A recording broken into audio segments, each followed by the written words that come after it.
would push back and say Jews have had that opportunity for 3,000 years. Like I said, yes, non-Jews have their Bible, they have their, other books, whatever their religious faith is.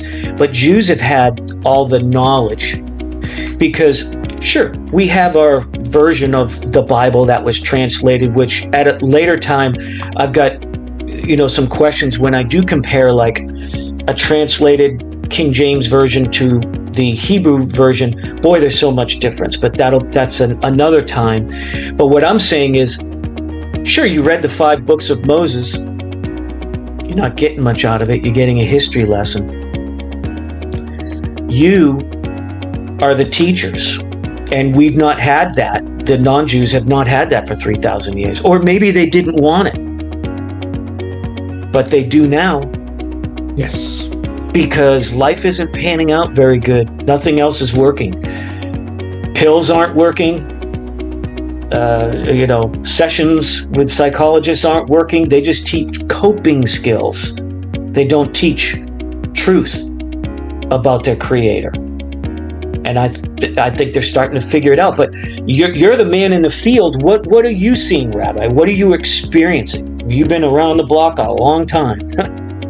So I know you're on board with this, but talking to Yoni, and I think he's had some good responses to our video we did about non-Jews. And I think it's, been reading a lot and trying to listen to a lot of the Rebbe's talks. And from the 1980s, I think he called on another Jewish revolution to stop being in isolation that you talked about before and opening it up to the world. And the world is definitely knocking on your door. I know I am, and several others. But it seemed like maybe the Jews weren't ready for that. And now's the time. I think it's a very interesting time. And I think this is the next revolution that will help complete God's plan. So I am all for helping whatever the cause may be for God's plan. So far in your study and your research, how do you see the world? How would you sum it up? I think the world has taken thousands of years to come to realize that we have one creator. While we have wars and we have arguments with others, the world continues to progress. And I think that the world is at a state where humans, or you could say part of their spiritual soul, is craving for something that's been missing, and that's to serve God. They just haven't heard about that message. And I think they're so eager to do that. They're not interested in learning to learn. They're interested to learn how to serve, if that makes sense.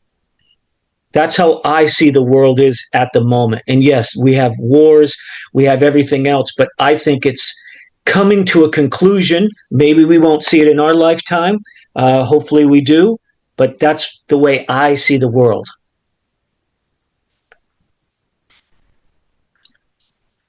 Yeah, there's a lot of truth to that. In biblical times, maybe later as well, the world was divided between believer and non-believer, between God and idolatry. If you believed in God, you're the good guy. If you serve idols or you don't believe in God, you're the bad guy. It all hinged on your belief. Today, like you say, people are not looking for a belief. They're looking for a way to serve. It's come down to the doing, not to the theology of it, which is a great improvement. Because you can believe in God and be a monster. Happened many times. Murder in the name of God? It's almost predictable. So we've progressed. We've grown up a little. And instead of thinking, what do you believe? What do I believe? It's, what are you doing? What are you doing that is godly? Even if you don't believe. If you have a problem with faith, okay. That is not an excuse for misbehavior or for not doing the right thing. Now, a truly righteous human being is someone who does the right thing in the name of God and will not do the wrong thing in the name of God. So there's no ego here. Like, I'm honest and I'm loyal because I'm a good guy. Too ego driven. It's got to go bad somewhere.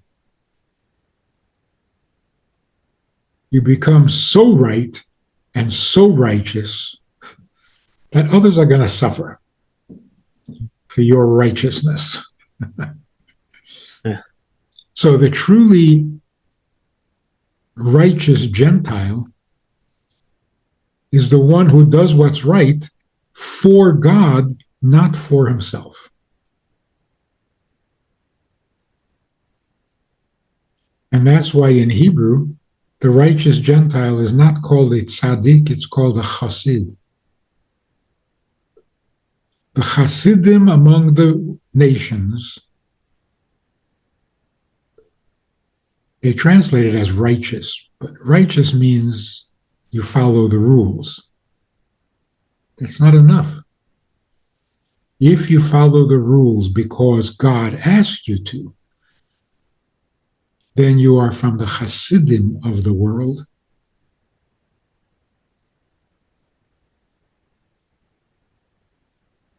If we can't teach this to the world, we are criminal. Agreed. To keep this a secret is a crime. And I'm sure you've seen this. When you tell it to people, the reaction is so natural. Like, yeah, why didn't I think of that?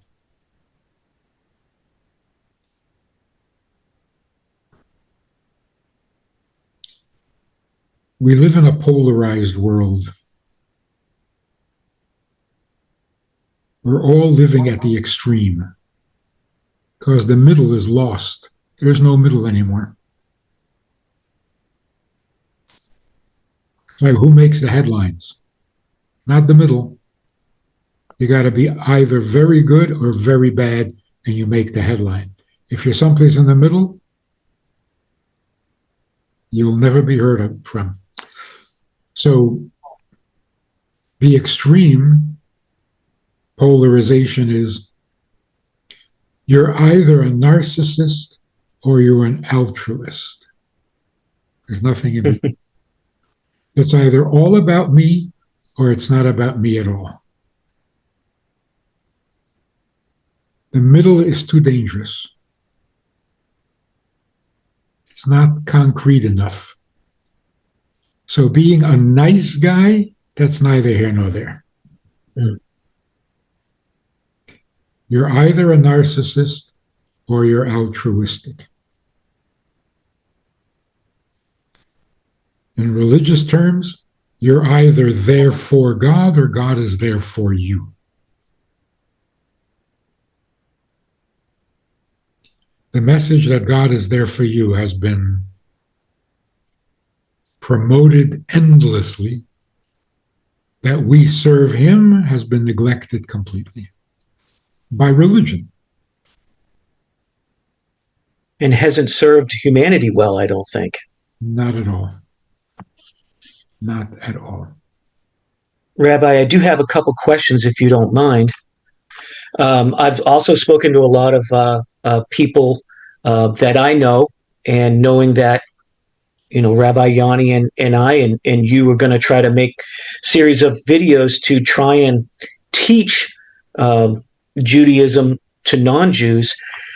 So my first question is, and I'd like to frame this with some assumptions. We're going to assume that, for the sake of argument for all that's listening, that God is eternal, God is one, God is the master and creator of the universe, of everything. So we'll frame that. So we know that about God. What are some other things that we know about God?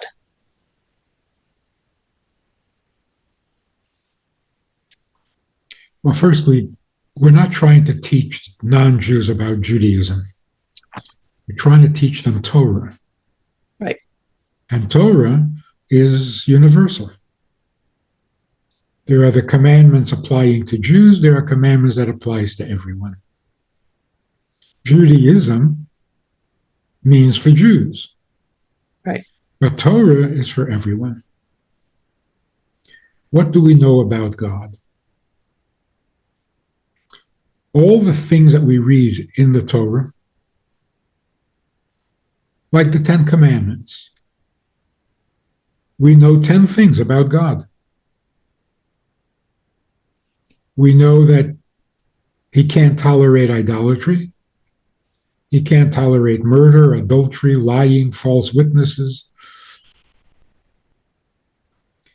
Why does he hate those things?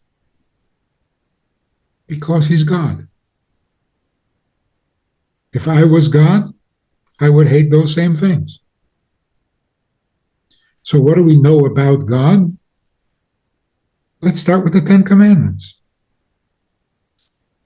Everyone should honor their parents. Sure. But why does it matter to him? Why is it his command that we honor our parents? What's in it for him? So that's another thing we know about him. For some reason, he needs parents honored. That's just him.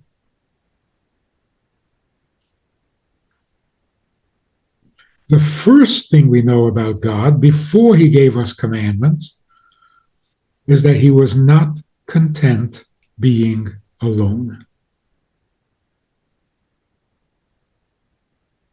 Like you say, he's eternal. He always existed. What do you have to create a world for?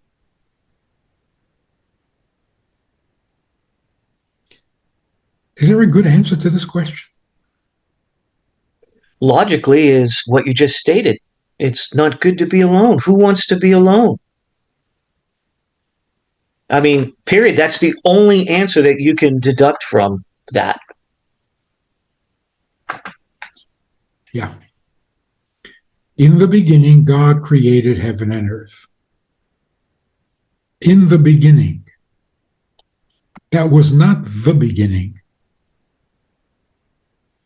He already existed. He was already perfect. He was already all-knowing and all-powerful. And yet he created the world. What was he missing? The only thing possible, he didn't like being alone. There was no one else. That's what was missing. People get very bent out of shape over this. What do you mean? He's perfect, so there's nothing missing. And if there's something missing, he's not perfect. So what does it mean it's not good to be alone? He needs our help? No, he wants to have a relationship with us. He doesn't want to be alone. Why? It's not good to be alone. He wants to live with us eventually, I would assume, to come down to earth, which is part of our mission of why we were created, which makes 100% sense. How does that fit with being perfect? to me, it's more than perfect. How so? When you start pinching the term perfect, and I've heard you talk about this before, it's if you're perfect, you don't need anything from anybody else. You're going to be alone. You're not going to have friends. You're not going to have a significant other to share your life with, etc. Perfect is, when you think about it, I don't think it's a good thing to be perfect. And God is beyond perfect. More perfect? I don't know what the word would be, but that's how I think. More perfecter. But again, I mean, thinking logically, it's more than perfect. Perfect is not a good thing. I wouldn't want to be perfect. Boring. So it's like to infinity and beyond. He's What's Buzz beyond, Lightyear. what's beyond infinity? Infinite. Yeah, we're creating a lot of new words today, or you are. So what is more than perfect? What is greater than perfection?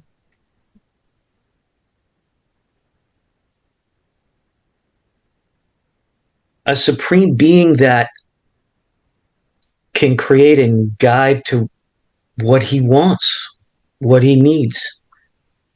I mean, beyond perfect is, I don't think that we could even think about it with our limited knowledge of what more perfect is. I just don't think our intellect it's too limited, I think.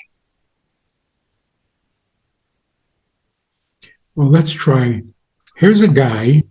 He is perfect. He is just plain perfect. He's got everything. And he recently got married. He was perfect before he got married. Now he's perfect and married. Is that perfecter? No, it's problems. He's no longer perfect. That's called humility. If I'm not content being me, what is that? A psychological problem? No. Well, it could be, but it's essentially divine. Not being content with yourself is divine. It's the opposite of narcissism. Mm. A narcissist is perfectly happy being alone. He is alone. In his mind, he's the only thing that exists. That's not perfect. That's horrible. So, perfect is very doable. If you're perfect, you're self sufficient. Yeah. Is that good? No. It's practical, but there's nothing good in it. Goodness begins when there is someone besides you. In the conventional sense, when there's someone besides you, you can either be good or bad, nice or harmful. So all goodness begins when there is someone besides me. Where does that come from? Comes from the essence of God. Yes. How is it that a human being with a huge ego feels that just being me is not enough? What happened to your good self-image, high self-image? What happened to looking out for number one? Mm. Such a popular book. Mm. And it's making everybody crazy. So this discomfort with being alone is not a human quality. It's a divine quality, and somehow we have it. Is that what it means to be created in God's image? We're like a reflection of something about Him. Well, we don't reflect infinity. We're not infinite. We don't reflect all-knowing, all-powerful, almighty. We're not. What part of Him do we reflect? My answer would be the essence or attributes that would allow us to know Him, love Him, and communicate with Him through service. Or anyone else. Mm-hmm. To love and communicate with anyone else. Mm-hmm. The opposite of narcissism. That is the divine quality that we inherit from Him. And that's why we're a little bit torn on the subject.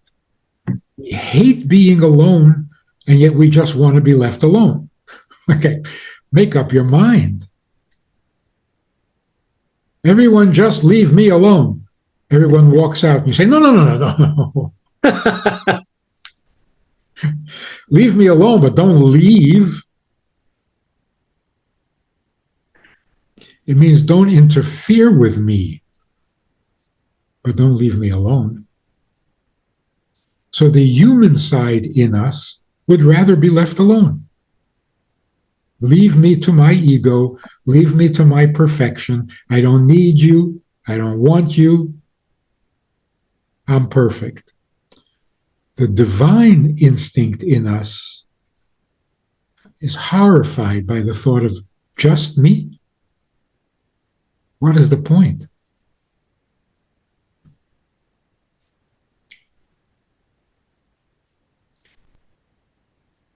We've been lied to a lot.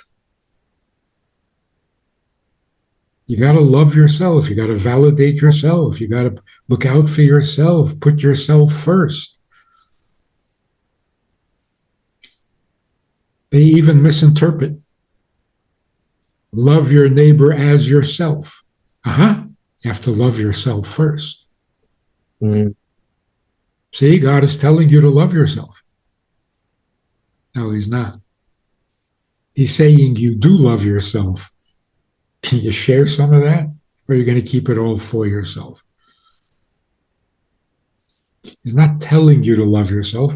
He's telling you to share your self-love by giving it up to others. So, in many ways, we're a very unhealthy society.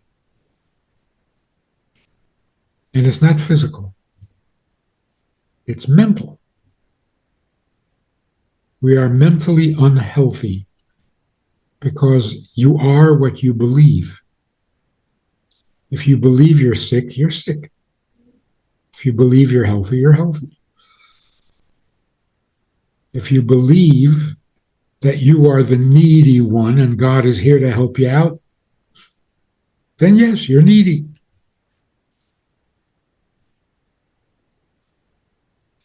So, another way of putting it is, if you need something, then yeah, you're not perfect.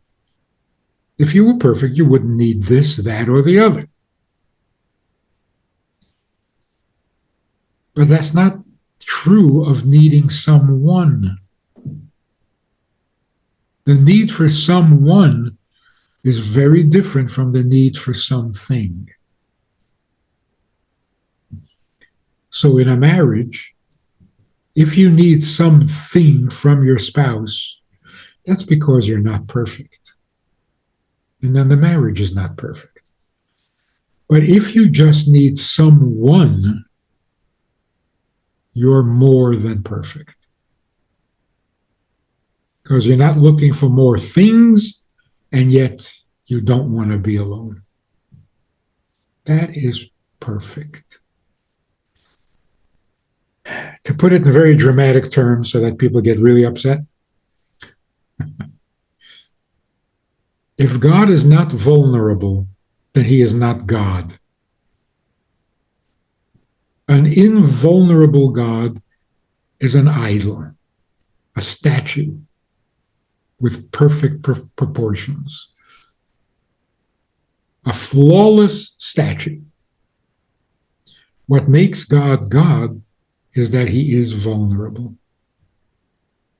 Okay, divinely vulnerable. Yeah. Any relationship that you enter in, a truly meaningful relationship, has to have vulnerability. Doesn't make God, I don't think it makes God any weaker or less than more than perfect. It's just the attribute of a relationship. Yes. One of the things, well, actually, Rabbi, a couple of terms I'd like you to define, if you can, and talk about. Some people I've spoken to have trouble with. We'll leave the word faith, but the word or the two words "I believe" compared to "I know," and then any other words that might be in between, like "I understand" or any other thing. But I think there's a big difference, or maybe the word belief or I believe are thrown around too much and it needs to be defined compared to I know. Because I think some people might be in the I know, but they use the I believe. People use I believe, which just means, I don't know, it might be. So, how would you define those two terms? Okay, that's a very, very good question. Such a vital subject. But let's first distinguish between being sure and knowing. Knowing is never for sure. When something makes absolute sense to you, doesn't mean it's for sure. Because someone can come along a little smarter and prove your whole thinking wrong. That's what intelligence is. It can always be changed. It can always be improved. So you're never at the ultimate awareness. You have a logical conclusion. You can't say for sure. It's the difference between intelligence and dogma. If you say this is absolutely true, you're not being intelligent. Intelligence always has a possible counter argument. This makes sense, but the other can make sense too. Faith means dogma. When I say I believe, it means I'm absolutely sure about this and I can't even explain it. Because if I could explain it, I wouldn't be sure anymore. I'm just thinking out loud. Mm. Where does that absolute confidence or certainty come from? Two possibilities. Because you're brainless. Somebody told you and you just go with it. Mm. Or you're hearing something from your soul, not from your brain. And your soul is absolutely sure about soulful things. Mm. Your soul knows God because it's godly. It's not a subject, it's not intellectual, it's certain. The soul knows godliness because it is godliness. When that certainty trickles down to your mind, it becomes your faith. It's like your soul actually sees God. So we could argue like, Did Adam and Eve believe in God? You could say, no, they didn't believe in God. They spoke to him. It was not their belief, it was their experience. Actually, that is belief. Belief doesn't mean an assumption, a guess, a hope, a theory. Belief means it is so true, whether I agree or not, it's true. So, opinion and understanding, being able to explain, don't go there. Certainty does not come from the mind. In fact, intellectuals are the most insecure people in the world True.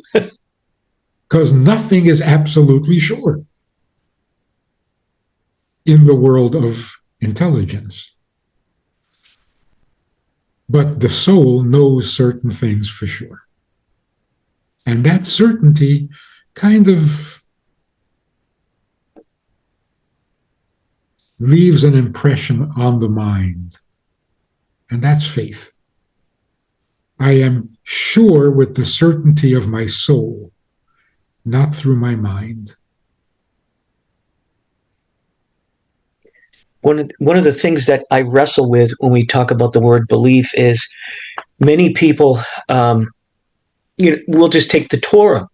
And I think non-Jews have to open their intellect to read and study Torah, not as a summary from Moses, but actual dictated words of God. God created that, which is a whole different perspective.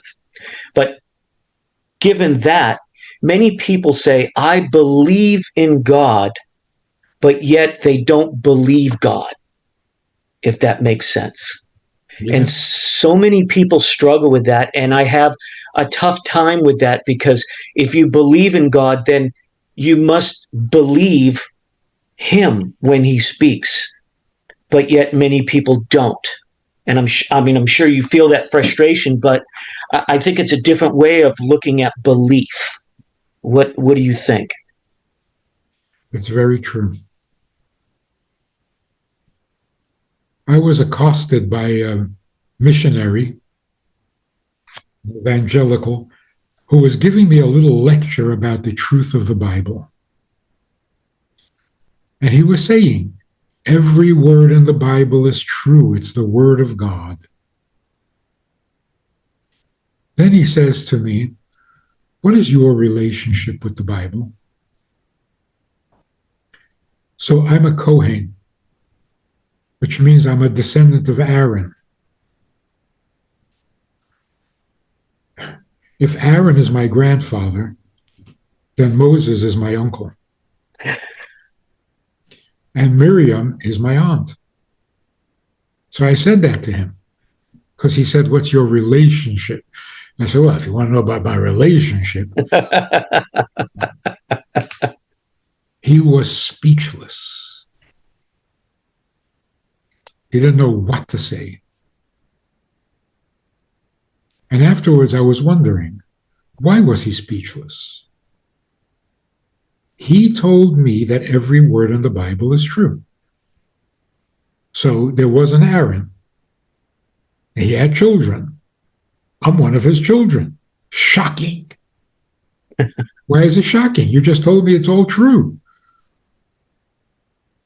So there's this guy named Moses.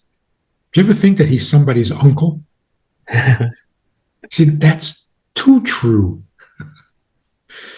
We believe the Bible is true. It doesn't mean it's actually true. It's a belief in the truth of the Bible. Yes.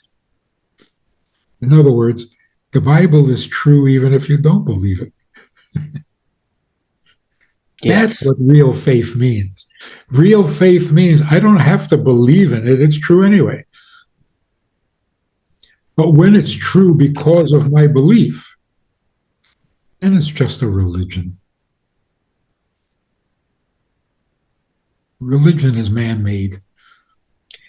people have asked me, and usually I will stay away from religion or anything dealing with faith with people. It's like talking politics. Forget it. But for the people that I feel comfortable enough with to ask them their opinion and have a discussion, um, they uh, they seem to be so delved into their religion, and they ask me, what religion are you? And I simply say, I'm me. I serve God. I mean, that's my answer for the last almost year. And I don't need a religion. I don't really need to go to a house of worship being a non-Jew, because God really didn't command me to go and worship and serve him there. He's commanded me all the time where I'm at, who I see, who I teach.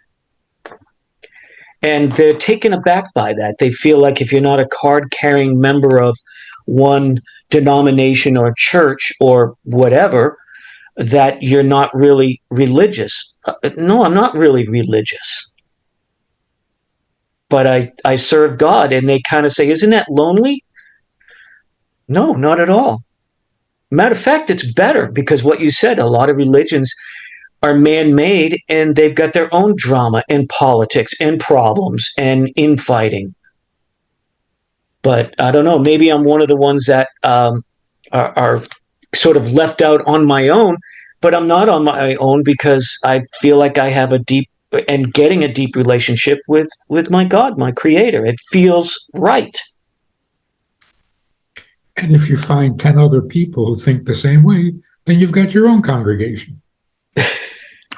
Yeah, yeah, yeah. It's strange. See, but this is the beauty of our times. Like we started off saying, people just want to serve. In other words, debating whether there's a God or not is passe. Don't tell me there's a God. Tell me what he wants. Tell me how I relate to him. That he exists. That's not the debate anymore. The real debate is, do I matter to him? That's what I need to know. That he exists. Well, either he does or he doesn't. That's not my opinion. My opinion won't change anything.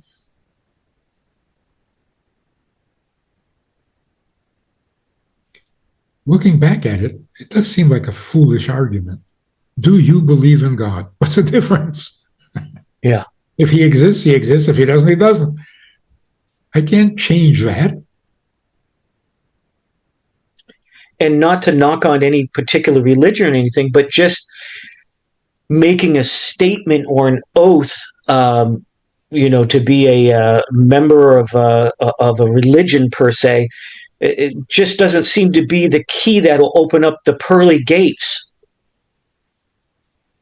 Again, I don't want to delve into picking on any religion, but many people believe if they just say one thing, make a statement or an oath, that you're good. And it doesn't do anything to help our humanity, doesn't help us to complete God's plan. And probably because they don't understand that God does have a plan. No. And me studying Torah for not a long time, for about a year, boy, is there a plan. And it makes a lot of sense. So, and like I said, I think a problem that I saw right away was the first 5 books of the Bible, the Torah, is God's word. And there's so much there that has to be not read. You know how many times I've read it? I've read it, but I need somebody to explain it, teach it, go beyond. There's so many questions that have to be answered. But I think it's just kind of blown over in a lot of Christians' minds, because there's so much other. You got the New Testament, you have this, you have that they don't see it for the Torah the way that you view the Torah. It's a game changer. Too much focus on belief, not enough focus on service. Uh, And that's changing because to not serve when you believe leaves you tortured. You believe in God, you don't know what to do about it. yes. Yes. So you worry whether you're going to go to heaven or not. And you want to get close to God, but you don't know how. People are just, I mean, literally in tears because they want to be close to God, but they don't know how. They think going one day a week to church and listening maybe to a sermon or some sort of class is going to do it. It's not.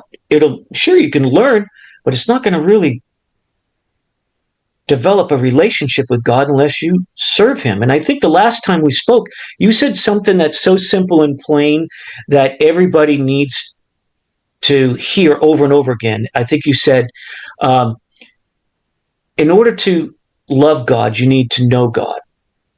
And in order to serve God, you need to love God. And you can't, you take one out of the mixture. Well, if you take love out, we just become slaves, busy bees. And I guess Hashem could have created us that way, but He didn't because it's not His essence and we're part of His essence.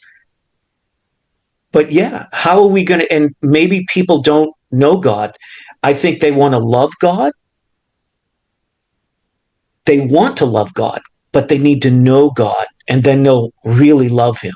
And I see a lot of people that I've talked to. I think this might be, I'm not convinced yet, might be the missing link for those people. They want to love God. Well, you got to serve God, and they just don't understand that part. How are you going to learn how to serve God? The Torah and the rabbis that are willing to teach. Because as I've found out over a year, it's not just reading it or having a self-help guide or a companion to it. You need to take classes. You need to, gosh, there's so much that one has to learn. I don't think I'll be able to learn in my lifetime. I'm 50, almost 57. I won't get it all, but I'm already having a relationship with God. I feel it. I love God. I serve Him every day and any opportunity that I can. And it's changing my life and hopefully people around me. I know this. It's not a belief. Let's apply this to a marriage. Let's say a guy loves his wife very, very much. He says, "Can I get you some breakfast?" She says, "No, thanks." He says, "Can I buy you some flowers?" She says, "No, no, thanks." Whatever he wants to do for her, she says, "No, I don't need that." Does that bring them closer to each other? Or is the husband's love frustrated? We think we're being kind by refusing a favor. No, no, no, I don't need, I don't need, I don't need. You're closing the door on the relationship.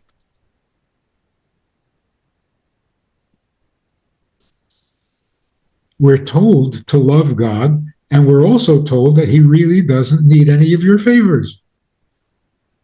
Well, where does that leave me? Nowhere. You're lost. That's where it leaves you. It's torture. Yeah. By the way, if He doesn't really need anything from me and I love Him, I'm not sure that love is healthy. It's like a dependency or a fixation on someone who won't love you back. Oh, no, He does love you. Oh, yeah, yeah, He loves you. He's perfect. He needs nothing, but He loves you. Really. If He doesn't need me, He does not love me. There is no love without vulnerability. If One I of the fresh matter to you, then you don't love me. one of the frustrating things that I hear a lot of Hasidic rabbis frame God as being so perfect that he doesn't feel, he doesn't get angry, he doesn't have a body, he doesn't. Basically, it's such a sterile, if I could use that word, sterile God. How can I even get to know that God? I could serve him if he makes me, but it bothers me that I think that there's so much creating a sterile God that doesn't have any human characteristics, which, okay, he doesn't. But how can I love and serve something that uh, doesn't? It's almost like he doesn't care about anything. Okay, if he doesn't care about anything, then why did he create this? Why are our godly part of our soul connected and yearn to be with him? So, I mean, is there an answer for that? I mean, it bothers me that it just seems like it's sterile God, and we're just commanded to do this. So we're going to do this like almost like a slave. Maybe I shouldn't use that term. I'm sorry. Maybe a worker bee. Like a worker bee or a codependent. Yeah. I know he doesn't want me. I know he doesn't need me, but I can't stop chasing him. But here's another very fundamental.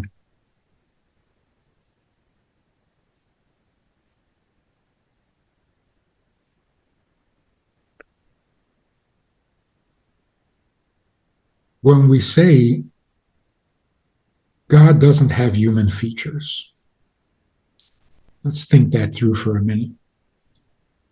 We have features that he doesn't have. I can have compassion, he can't. I can get angry, he can't. Mm-hmm. I can love and cherish, and he can't. Then where do I get it from? What does it mean? That's a human trait. He doesn't have that. Where do human traits come from?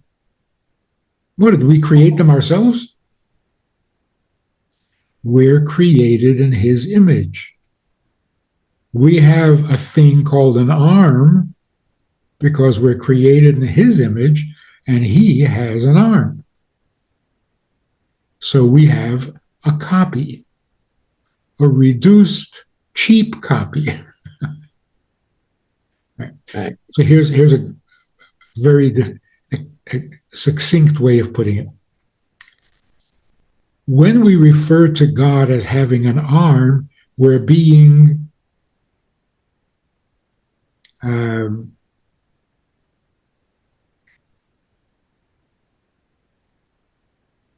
what is the word? It's a metaphor. It's anthropomorphic. Yes.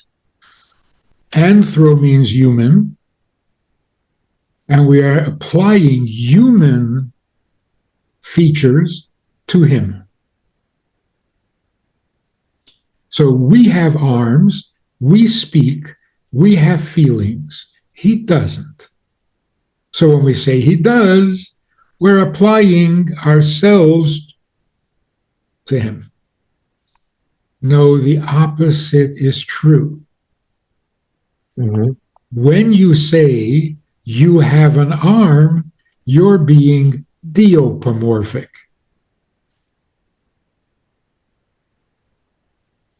If you think you have an arm, you think you're God. Because only God has an arm. A real arm. So a lot of this dismissal of all human features in God is a reaction to Christianity. Mm-hmm. The idea that God is incarnate in a body is so offensive and so frighteningly wrong that we go to the opposite extreme. Not only is he not in a body, he has nothing like a body. But that's backwards. We have nothing like the real thing. So Right. we are the metaphor. He has an arm. You mean like mine? No, his is real. Yours is just physical. A physical arm is like a doll's arm. Yeah, you can call it an arm. It's a piece of plastic. You can call a human arm an arm, but it's not. It's a metaphor. It's a little example of what God's arm might be like. So anthropomorphic, that's backwards. He's not created in our image. We're created in his image. So I have an arm, so to speak. I have Makes emotion. a Yeah, it makes a lot of sense. We're trying to understand God or God's features or whatever you'll call it, but we're so limited. He's limitless. We don't know the answer other than we can't even, it's so beyond our scope. And However, people, that's very interesting. Never really thought of it that way. on the other hand, it's the Torah that says God's arm, Right. God's eye, God's mouth. Why would the Torah be so misleading if he doesn't have an arm?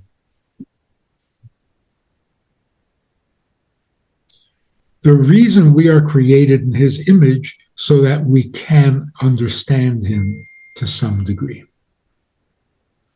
So our arm helps us understand his arm, but only to a degree. So does he have an arm? Yes. Is it a real arm? Yes. Is it like my arm? A little bit. You see, you have a right arm and a left arm? Yeah, he has a right arm and a left arm. His right arm rewards and his left arm punishes. So it must be frustrating for God then to say, how am I going to do this? I created the humans. I've given them intellect more than any other animal because I want to communicate and I want them to serve me and help. They're the only ones that can help me complete my mission to make Earth a godly place for me to dwell. But I've got to do it with all this limit that I placed on them. So it's almost like, teaching a student that just doesn't get it. You almost have to, you just got to keep explaining it in easier and easier and easier ways for them to even kind of get it. Although they say, yes, you understand, but you don't get it. You just get the little concept. Must be frustrating for God, but yet he created us that way. But I'm assuming you're saying this is the only way God can say, this is how you know me. This is what I've revealed to you, but you can only understand it to the limits that I created for you. Well, that's why the Torah doesn't end with Moses. It never ends. So, yes, God is trying to make himself known. Did he expect it to take 3,000 years? Yeah. He's patient. So we've been getting to know him for 3,000 years. Being stuck with the scripture is not useful and not helpful. The Torah evolves constantly. More information, more insight, more knowledge. So the books of the Torah don't end with the 5 books of Moses. There are 22 books of Torah. All the prophets, all the writings, the scroll of Esther, it's all part of the written Torah. Then comes this vast sea of knowledge called the oral Torah, the Mishnah, the Talmud. early sages, later sages, we've never stopped growing so that we know God far more than any previous generation, or we can anyway. I would push back and say Jews have had that opportunity for 3,000 years.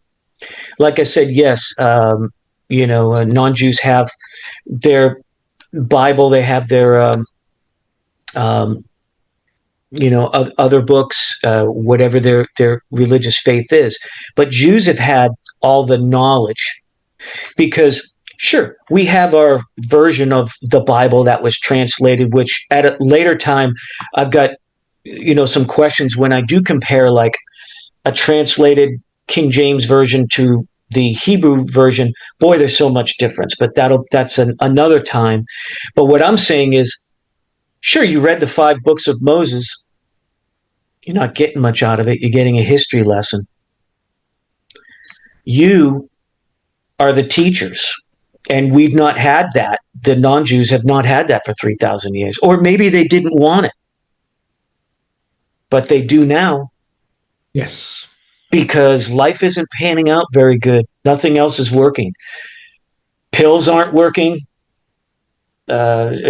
Sessions with psychologists aren't working. They just teach coping skills.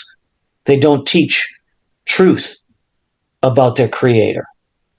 And I think they're starting to figure it out. But you're the man in the field. What are you seeing, Rabbi? What are you experiencing? You've been around the block a long time. In my lifetime,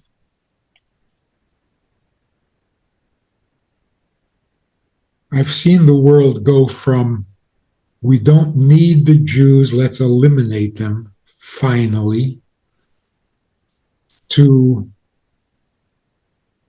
the Jews are the last hope. The only hope left. Quite a change. Mm. And in this polarized world of today, the world is divided. Hate Jews or study and learn from them. It's almost like either be our teacher or get out of here. Either teach the world or get out of the world. There's a little truth to that. If you're not doing your job, go home. Who, that anti-Semitic woman who said, let Jews go back to where they came from. No, but not there. Right. She meant Poland.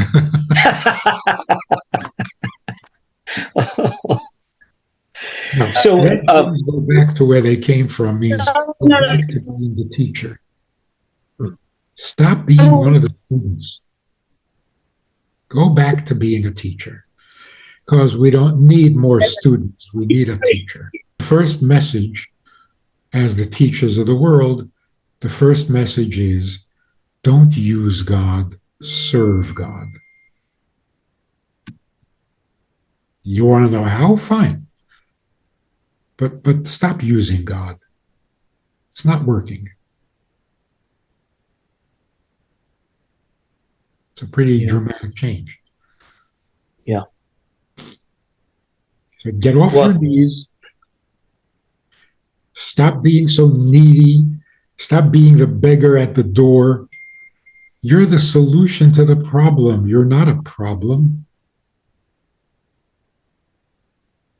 Partner with God. Don't use him. Give something back.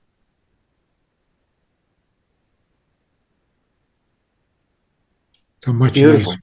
Yeah. Beautiful.